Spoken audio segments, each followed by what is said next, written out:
Buenas tardes, Miranda.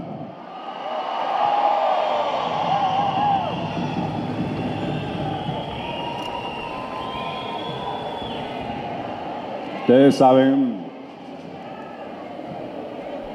que hace varios años, cuando yo era un dirigente estudiantil, estudiaba en la UCB, fui presidente del Centro de Estudiantes de Derecho de la UCB. Y en aquel momento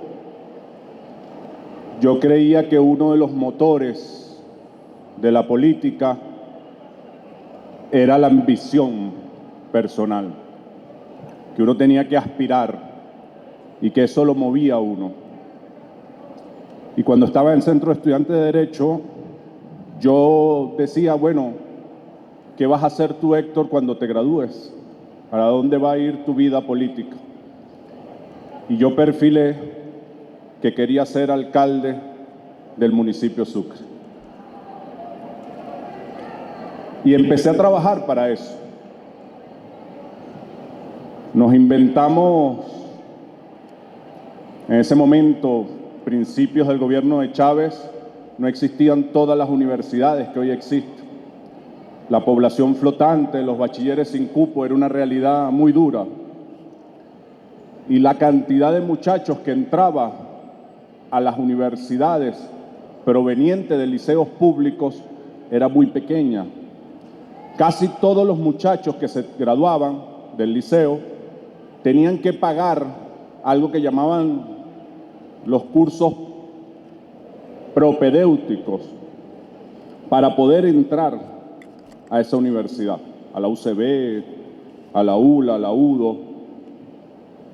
Y yo agarré varios muchachos, presidentes de centros de estudiantes de estudios internacionales, Joan Noya, de estudios políticos, Eric Goicochea, Eric Rangel, de administración, de economía, varios presidentes que eran chavistas. Yo les dije, miren, vamos a hacer una cosa, vamos a hacer ese mismo propedéutico de manera gratuita. Aquí en el Centro de Estudiantes de Derecho podemos pedir las aulas prestadas los fines de semana y nos vamos por los liceos a buscar los muchachos de quinto año y los traemos para acá y les damos clases de lectoescritura, de actualidad política, para que ellos se preparen para la prueba interna.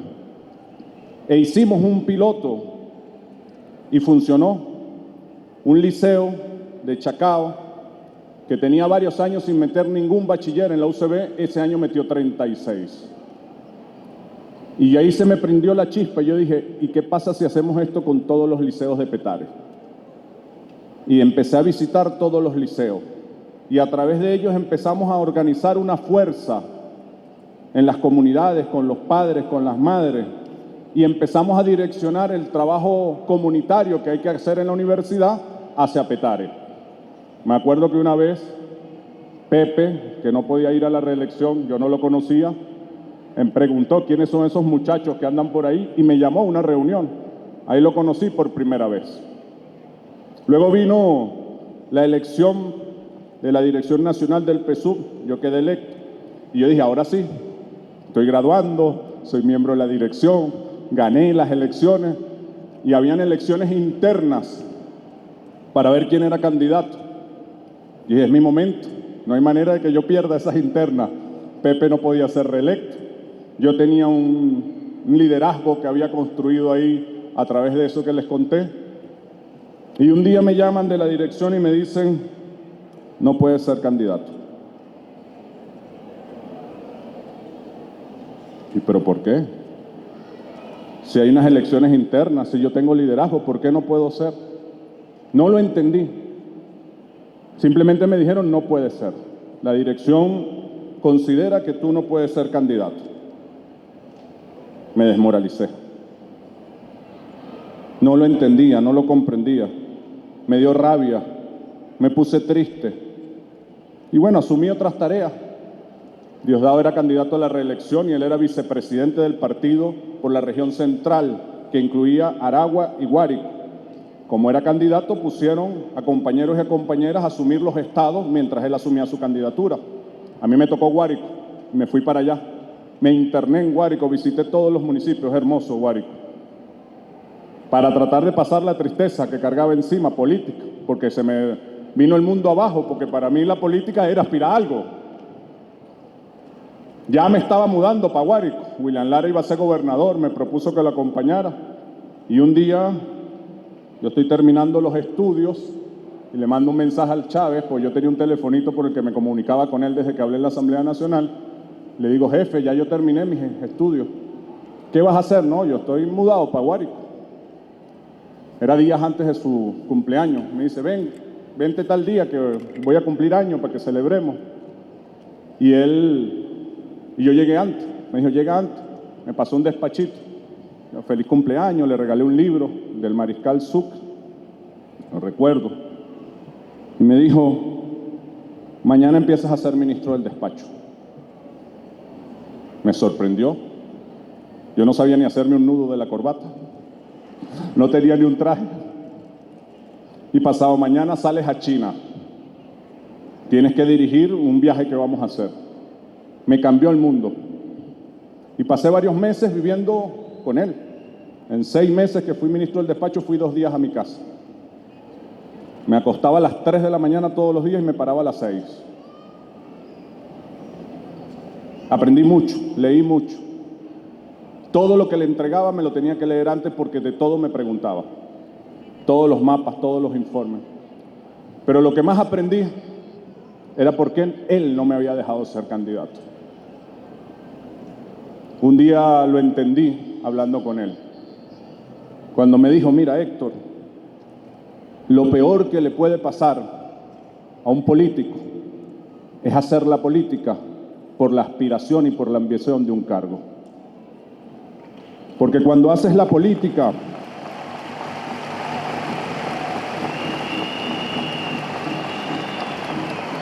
aspirando a un cargo, eres capaz de meter codazos a los compañeros y a las compañeras que tú creas que se interponen en el camino al cargo que tú aspiras.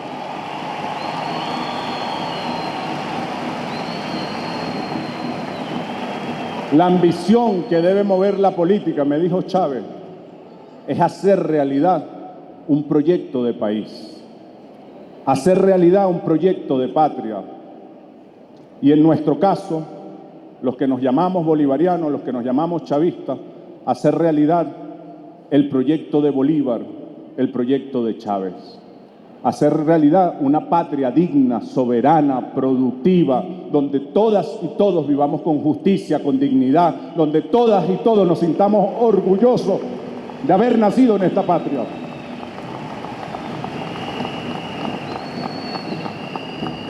Si ustedes me preguntaran de todas las cosas que aprendí de Chávez,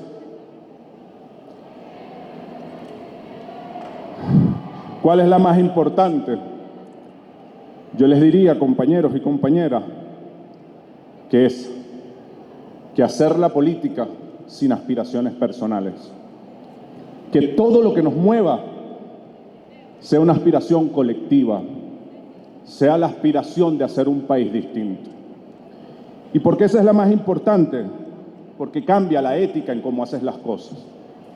Porque cuando estás convencido que lo más importante es el proyecto, no estás dispuesto a darle un codazo a un compañero porque ponga en riesgo tu liderazgo.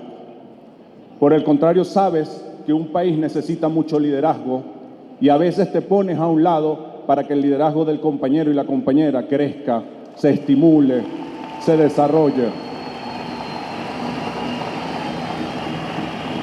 Porque esa ética te dice que la unidad no se trata de no pelear. No es suficiente con no pelear. Se trata de ir a buscar al que falta. Es tener una actitud activa para unir a las mayorías, para construir esa unidad. Después de esa lección de vida que me dio Chávez, la vida, la política me ha llevado por caminos inesperados para mí. Me tocó ser vicerrector de la UNEFA, viceministro de Educación Universitaria, ministro del Deporte, vicepresidente social, ministro de la Juventud, de Educación. Ninguno de esos cargos estaba en una planificación previa de que voy a hacer esto y esto y esto para llegar a esto. A partir de esa elección de Chávez siempre dije, bueno, donde la vida me ponga, trataré de dar lo mejor de mí. Trataré de hacerlo bien.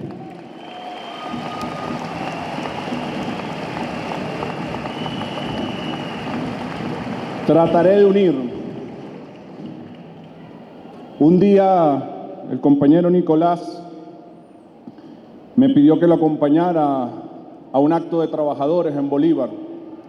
Y cuando nos estábamos bajando del avión, me dijo, ya va, quiero informarte que hemos decidido que vas a ser candidato a diputado por el Estado Bolívar, que necesitamos que tu liderazgo se mude a Bolívar y ayude. Y yo le dije, pensando en Chávez, donde sea necesario, donde yo sea útil. Y me mudé. Me fui de Miranda con mis muchachos, con mi familia, y me mudé. Y aprendí a amar ese estado. Me siento también, tanto como barloventeño, me siento un hijo del Estado Bolívar. La descubrí, me parece maravillosa esa tierra, donde yo digo que nació la patria, porque si bien la primera república nació en Caracas, la segunda entró como un rayo por la campaña admirable de los que atravesó los Andes y el centro. La tercera, que desde mi punto de vista es la patria bolivariana, la colombiana, la de la unidad latinoamericana, la de la libertad de los esclavos, nació allá, a la ribera del río Orinoco. Por eso yo siempre decía, en Bolívar nació la patria que yo creo, la patria de Bolívar, la bolivariana. Y me mudé para allá. Todos ustedes saben que no hice en ningún momento un trabajo político para ser gobernador de Miranda, que no lo aspiré, que no lo peleé. Un día, en Guarimbas del 17, antes de la Constituyente. ¿Cuándo fue la Constituyente? Entonces, 2016, por ahí, principios del 17, antes de la Constituyente, porque la Constituyente la llamaron en mayo, me llamó el presidente Nicolás y me dijo, Héctor, no tenemos candidato en Miranda. Necesitamos que te devuelvas de Bolívar a Miranda. Para esa fecha, antes de la Constituyente, nadie daba por ganado Miranda. Casi todo el mundo la daba por perdida. Y cuando me dijeron eso, yo dije, entendido, donde yo sea útil. Muchos amigos me dijeron, Héctor, eso es para acabar con tu liderazgo. Desde esa lógica de que la política se hace por ambiciones personales. Y yo les dije, ¿de qué me estás hablando? No sigamos haciendo política pensando en el liderazgo individual. Hagamos política pensando dónde somos útiles. Y si el país dice que ahorita somos útiles en ese territorio, pues ahí donde debemos estar. ¿Qué pensaría Sucre cuando Bolívar le dijo, no vas a Carabobo, te vas al Perú a organizar un ejército? Seguramente pensó, si ahí soy útil, ahí daré lo mejor de mí. Y así llegamos a Miranda. Primero a la Constituyente. Varios de ustedes me han escrito extensas y sentidas cartas en los últimos días. Casi todos dicen 7 años, son 8 años, porque llegamos previo a la Constituyente. Decían todos, es imposible ganar. Y recorrimos el Estado y les vi la mirada, les vi las ganas, les vi el amor, les vi la fuerza. Y yo dije, este pueblo que estoy viendo ahorita, que tiene 10 años resistiendo la violencia, el odio, ese amor que todavía brilla en sus ojos, Claro que podemos ganar, porque hay una fuerza. Hay quienes no coinciden conmigo, pero yo creo que el amor es más poderoso que el odio.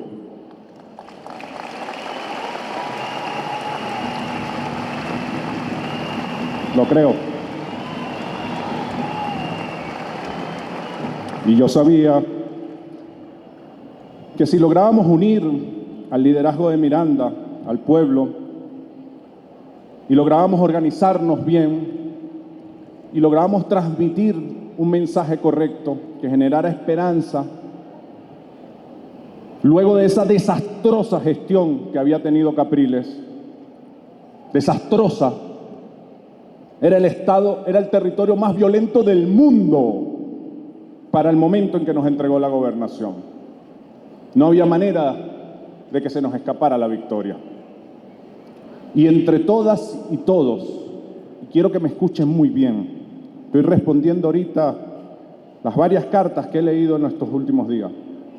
Entre todas y todos, no fue Héctor, no fue un hombre, fueron miles de mujeres y hombres en sus calles, en sus comunidades, en sus movimientos.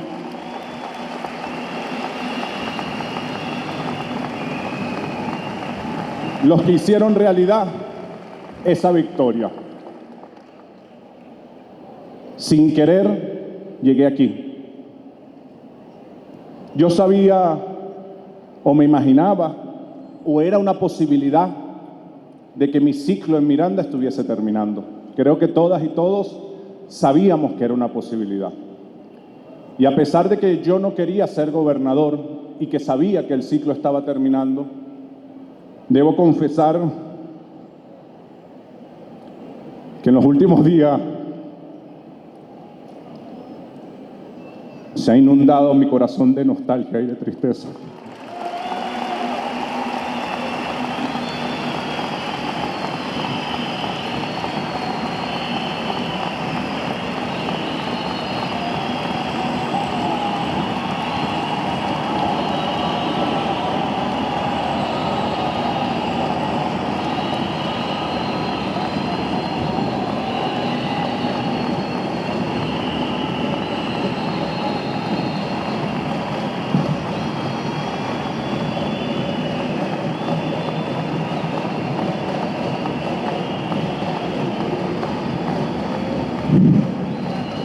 Pero no es una tristeza. Yo a ustedes también los amo mucho.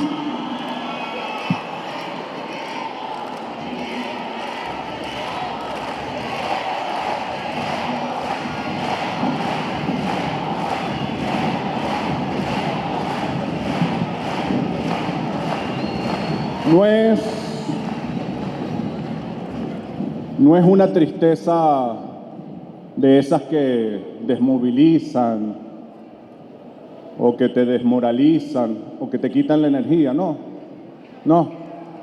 Es una tristeza que parte del orgullo de haber caminado junto a ustedes estos 8 años, del orgullo del amor, del cariño que se ha construido, del orgullo de haber enfrentado las más grandes tormentas y saber que en la tormenta nunca estuvimos solos, que siempre tuvimos al lado a un compañero, a una compañera, solidario, amoroso, para enfrentar esa tormenta. Del orgullo de haber superado esas guarimbas que degollaban gente, que quemaban vivas personas, donde el odio estaba desbordado por las calles de Miranda. Y como dice el poeta, cuando el odio está desbordado, hay que amar hasta por protegernos nosotros mismos. Y lo que parecía imposible en tiempos de Trump, de Guaidó, de Guarimba, todas y todos ustedes, todas y todos nosotros, lo hicimos posible. logramos la paz política.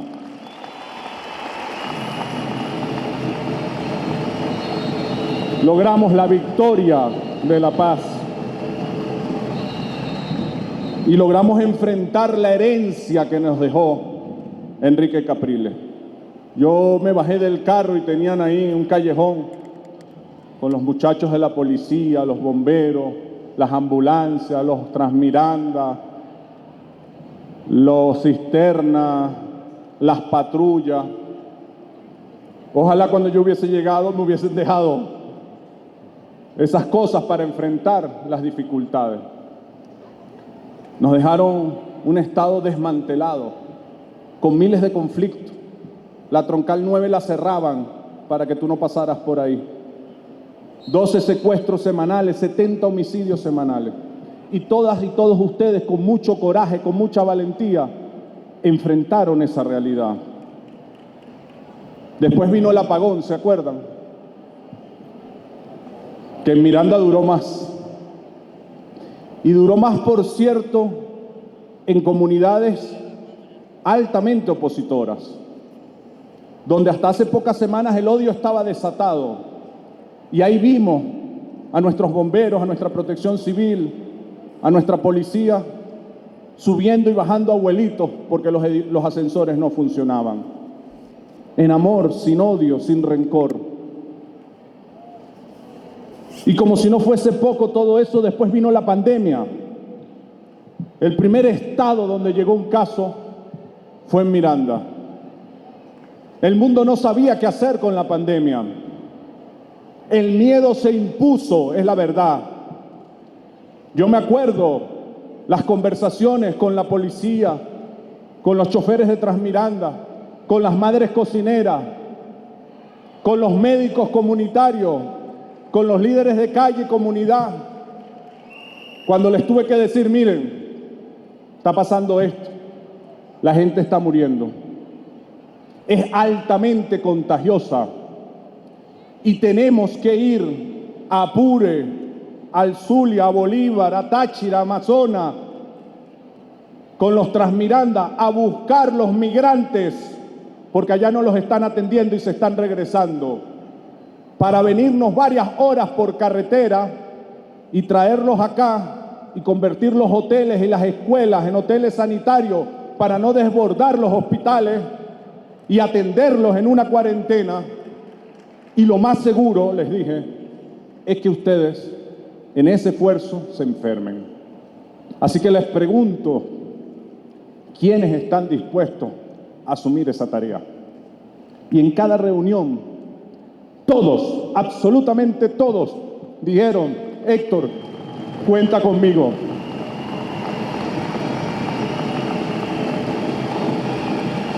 Y vimos a las jefas de calle hacer tapaboca para ir a entregar el CLAP, para ir a hacer la desinfección, para ir a hacer las pruebas PCR, para ir a sacar los enfermos. Y al mismo tiempo que veíamos eso, veíamos en televisión otros países sin bloqueos, sin sanciones, sin problemas, con los muertos en la puerta de la casa, porque no había amor, no había solidaridad, solamente había miedo. Aquí reinó el amor, la solidaridad y la organización popular. Y podemos sacar pecho donde sea y decir con orgullo que salvamos más de 50.000 vidas en el estado Miranda.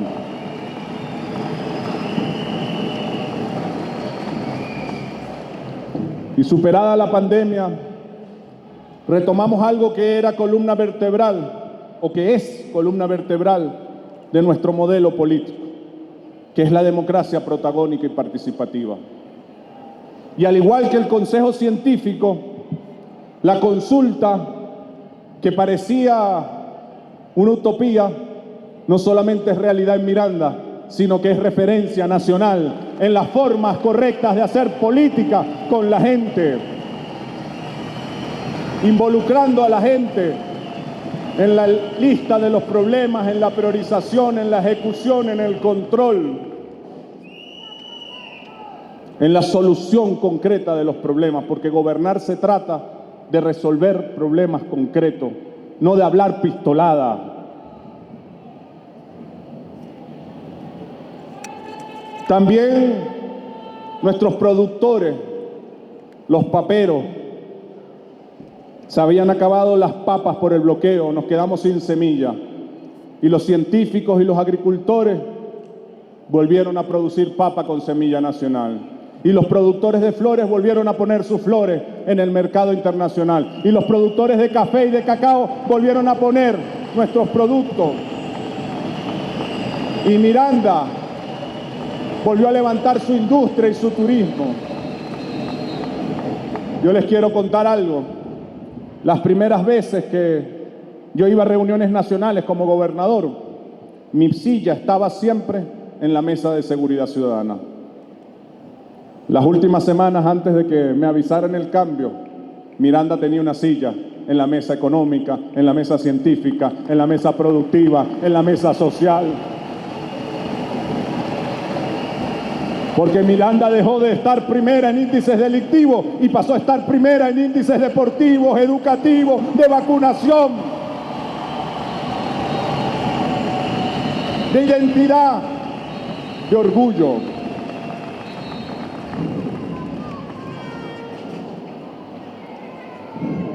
Un joven mirandino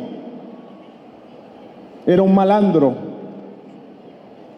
o un guarimbero para la mirada de los demás. Hoy, ¿dónde está el trofeo? Hoy un joven mirandino es un muchacho de los tambores de San Juan, de los diablos danzantes de Yare, de la parranda de San Pedro, de la parranda de los Santos Inocentes. Hoy un joven mirandino es un campeón de los Juegos Nacionales por primera vez en la historia de Venezuela.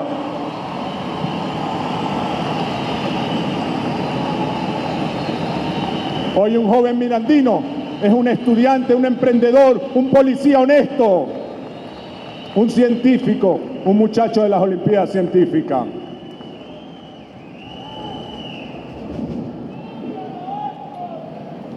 Hay quienes dicen que en la política uno no debe hablar de los problemas.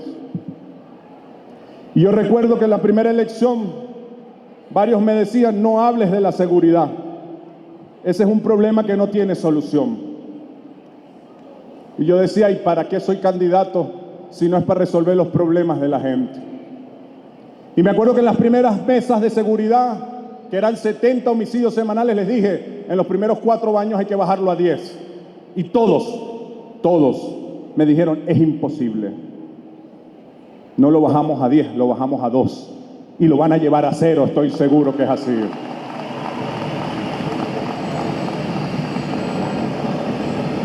Después apareció el problema del gas. Y eran protestas de gas por todas partes. Y todos decían, no te metas en ese problema, eso no tiene solución. Y creamos Miranda Gas, y el gas llega puntualmente a todas las comunidades de Miranda.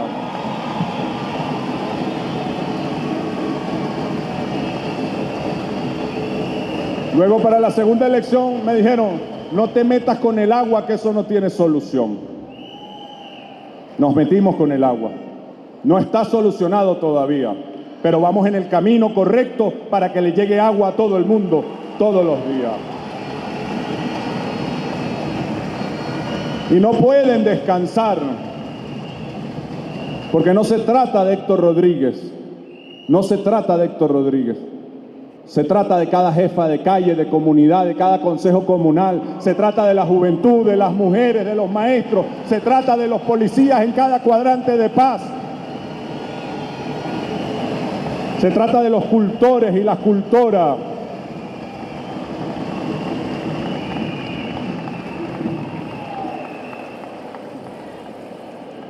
Se trata de un trabajo colectivo, con método, siempre con el pueblo. Cuidado con que los aires acondicionados los atrapen. ¿Cuántas veces me criticaron porque yo decidí no despachar desde la Casa Amarilla? Y dije, no lo voy a hacer, no voy a dejar que una oficina me atrape, tengo que gobernar desde las comunidades.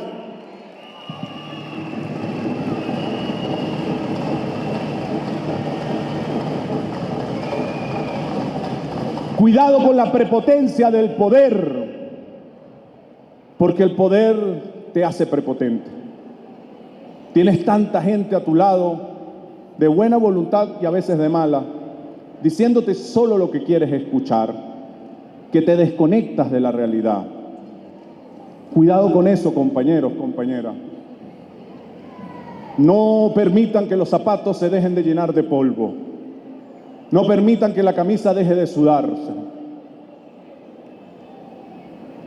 No permitan que los encierren en una oficina. La política se hace en la calle, con la gente, buscando los problemas.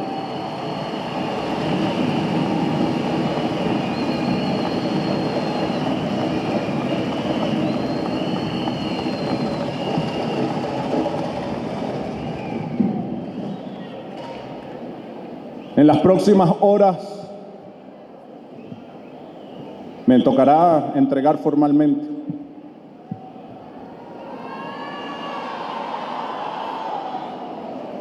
y dentro de mis responsabilidades jurídicas me toca entregar el mando de la policía, de los bomberos y de protección civil, que es lo que institucionalmente debo hacer una entrega muy formal, porque es un tema de mando. Pero lo que le voy a decir a la policía, a los bomberos y a protección civil vale para los maestros, las maestras, los médicos, y con permiso creo que vale para el liderazgo de Miranda.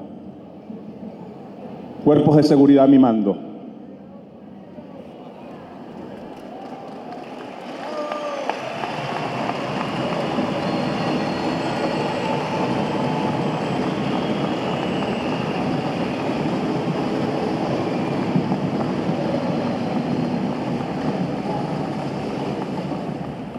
Lo primero que quiero es darle las gracias, muchachas, muchachos, compañeros, compañeras.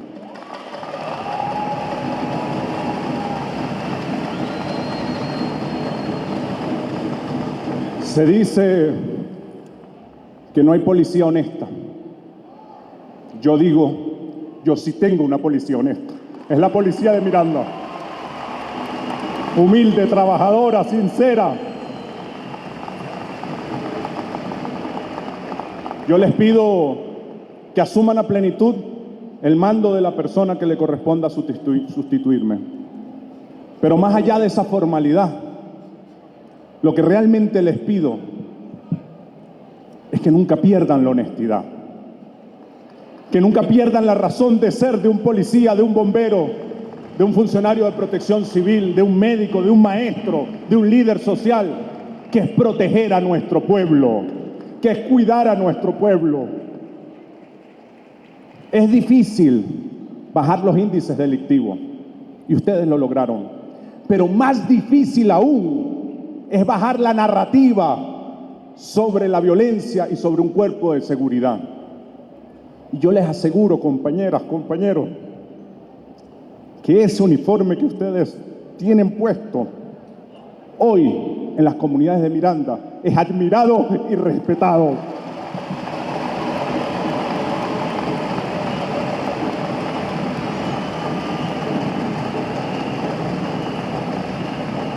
Y eso se lo ganaron ustedes a pulso, sin recurso, porque no tenemos los mejores salarios, yo lo sé. Porque en un principio y todavía, creo, no tenemos suficientes patrullas, ni ambulancias, ni camiones de bomberos. Y aún así hemos tenido los índices más altos de sequía y de incendio y de inundaciones. Pero el nivel de protección ha sido mucho mayor. Porque donde nos sobró plata, donde nos faltó plata, nos sobró corazón, nos sobró método, nos sobró ganas, nos sobró disposición. Así que más allá de la formalidad, lo que yo les vine a pedir, cuerpos de seguridad a mi mando, es que sigan siendo leales al juramento de cuidar a nuestro pueblo, que sigan cuidando ese uniforme, que sigan protegiendo a los niños de Miranda, a las abuelas de Miranda, que sigan protegiendo esta patria. y que sigan cuidando la paz en Miranda. Que Miranda más nunca sea un espacio para el odio ni para la violencia. Junto a ustedes bajamos el 90% de los delitos. Queda un 10%. Ese 10 es más duro porque tiene que ver con los valores de una familia, de una sociedad.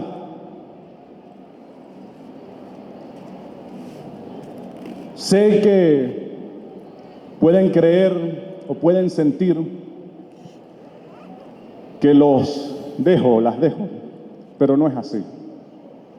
Me voy a pelear donde falta el 10%, que es en la educación y en los valores.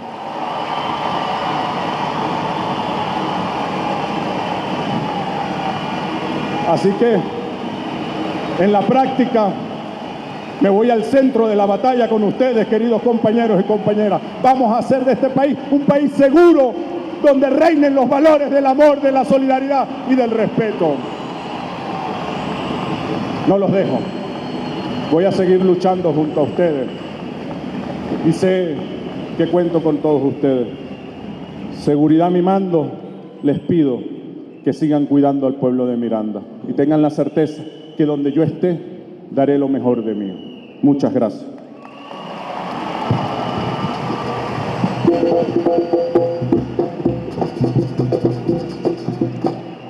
Ya va, me falta hablar de la educación.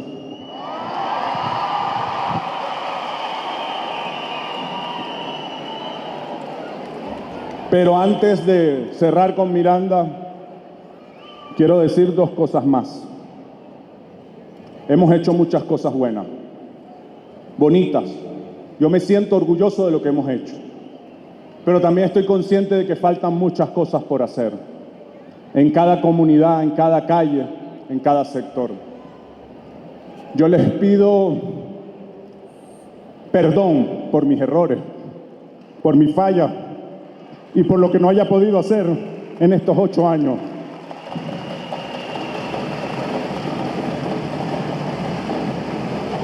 Y les pido que continúen y que lo hagan mejor. Que lo hagan mejor en cada comunidad, en cada calle. Que lo hagan mejor en la política. Que se empodere y se organice cada vez nuestro pueblo. Que lo hagan mejor en la economía. Que produzcamos cada vez más las cosas que necesitamos para vivir con dignidad y terminemos de recuperar los ingresos del pueblo venezolano. Que lo hagan cada vez mejor en lo social y que la salud, la educación, el sistema de protección mejore para que nuestro pueblo pueda vivir con dignidad. Que lo hagan cada vez mejor en la ciudad y mejore la distribución de agua, de gas, de electricidad, la conectividad, el transporte. Que lo hagan cada vez mejor en la seguridad. Nunca estén satisfechos. Nuestro pueblo siempre merece más y mejor, más esfuerzo y mejor esfuerzo. Siempre podemos mejorar. Así que, orgulloso de lo que hemos hecho, pero consciente de lo que falta, les pido disculpas y les pido que lo hagan mucho mejor que lo que hicimos estos 8 años.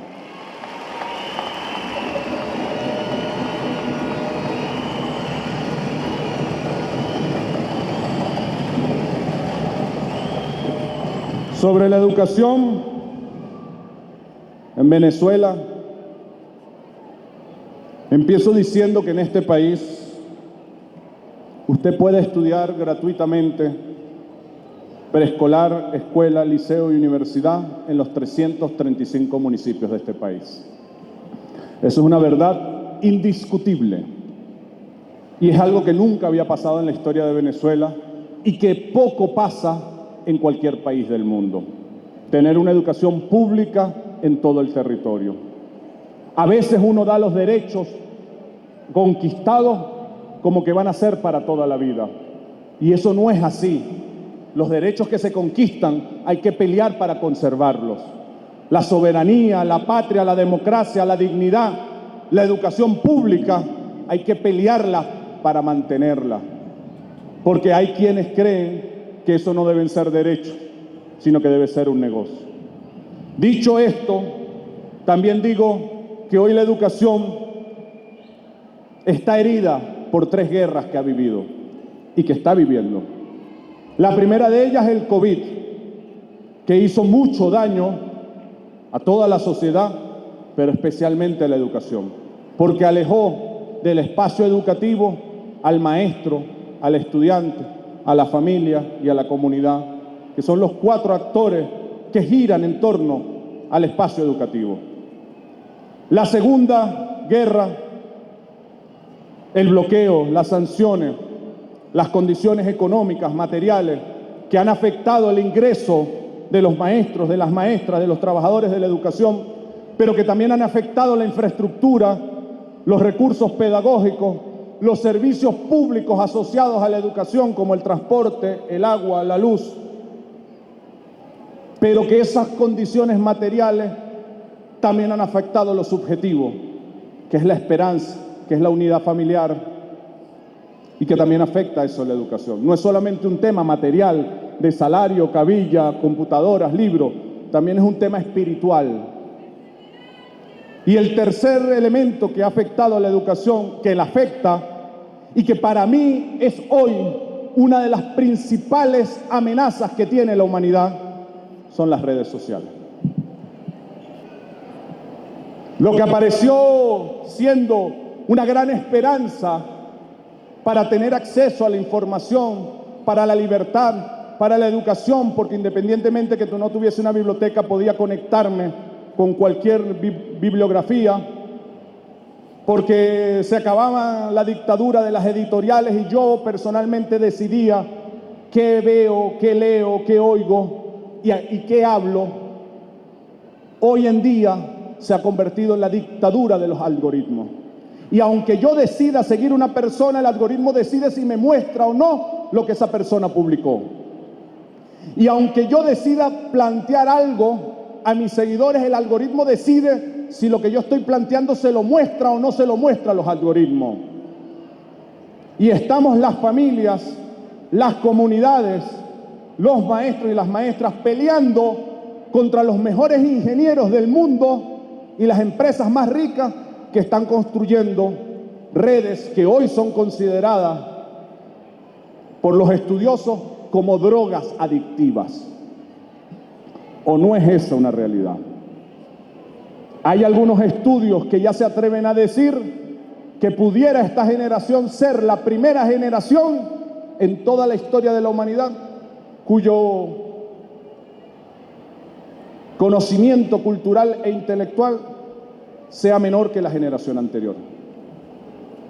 Hay un riesgo en la democracia, hay un riesgo en la libertad, hay un riesgo en las nuevas generaciones y se llama la dictadura de los algoritmos. Y la verdad es, lo digo como padre, que la mayoría de los padres y las madres no sabemos qué hacer. No sabemos qué hacer con nuestros hijos y la adicción que están generando las redes sociales. Es una nueva droga a la que no sabemos cómo enfrentarnos y está afectando la educación de nuestros hijos. Esa es la educación que recibimos. Y si queremos tener futuro en este país, todas y todos tendremos que involucrarnos para atender este problema. No se trata de un ministerio o de una maestra. Se trata de que todos los actores, la familia como núcleo fundamental, la comunidad como espacio donde se da la dinámica social de la educación, el maestro y la maestra y todo el trabajador, los trabajadores de la educación y el sujeto fundamental, que son los muchachos y las muchachas. Es un gran reto que tenemos. Y yo invito desde Miranda, pido permiso, invito a la sociedad venezolana a que asumamos este reto. ¿Es un reto que se puede superar? Sí, pero solo si la sociedad lo asume como una prioridad. Solo si toda la sociedad se involucra. Solo si padres, madres, representantes, porque en Venezuela la familia es la abuela, es la tía, es el hermano mayor, entendemos que es corresponsabilidad de toda la sociedad. Solo si todos trabajamos para que las escuelas estén en buen estado, solo si Todos nos sumamos para que los muchachos vean clase los 5 días de la semana, el turno completo, y no les estén exonerando materia a los muchachos y a las muchachas.